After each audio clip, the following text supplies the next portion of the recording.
Have you ever felt like the more spiritually aware you become, the less connected you feel to the world around you? That the deeper you dive into self-awareness, the more you drift from people who once felt close? You're not imagining it.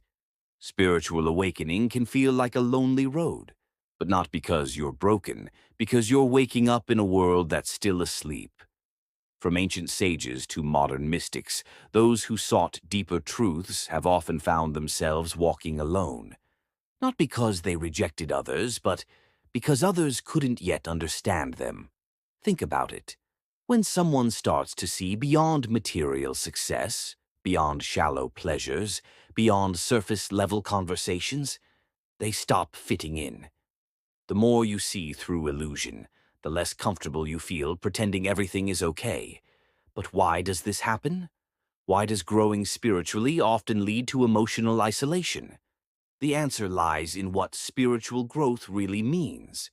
Most people think awakening is about feeling more peace, more love, more joy. And yes, it can be. But before those blessings arrive, awakening strips everything false away. It shakes the foundation you built your identity on. It forces you to question your beliefs, habits, and relationships.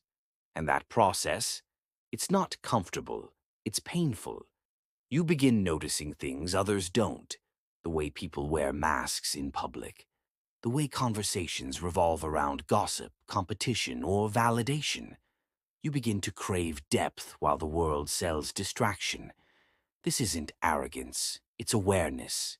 And awareness doesn't always feel like light, it often feels like fire, burning away illusions you once found comfort in. You might find that the people around you don't understand your journey. You try to talk about inner peace, purpose, or energy, and they roll their eyes or change the subject. You're met with silence or worse, subtle judgment, not because you're wrong, but because you reflect back what they're avoiding.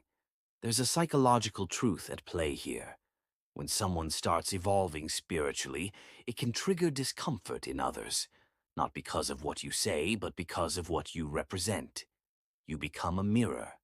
And what do mirrors do? They reveal. Your growth reminds others of their stagnation. Your peace reminds them of their inner chaos. And many people aren't ready to see that. So instead of curiosity, you're met with resistance. Instead of support, you're met with distance. But this isn't a punishment. It's part of the path. True awakening often begins in solitude, not because solitude is the goal, but because it creates the space for your soul to expand. The ancient mystics retreated into deserts and caves, not to escape the world, but to hear the voice within. In solitude, you begin to realize that real connection doesn't come from fitting in. It comes from authenticity, and authenticity often means standing alone for a while. But here's the good news. You're not alone in your aloneness.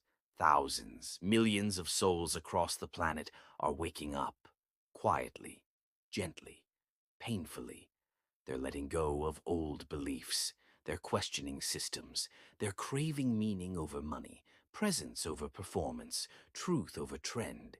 You are part of a spiritual revolution that doesn't march in the streets, but whispers in the heart. And just because your journey feels lonely doesn't mean it's wrong. In fact, it might mean you're exactly where you're supposed to be. Remember, caterpillars dissolve into goo before they become butterflies. Maybe your loneliness isn't a void, but a cocoon, a sacred pause before transformation. So if you feel misunderstood, if you feel like your thoughts go deeper than your words can express, if you feel like you're drifting from the crowd, don't shrink back. This is the silence where your spirit speaks the loudest. This is the space where you meet yourself. And once you truly meet yourself, the right people will meet you there too.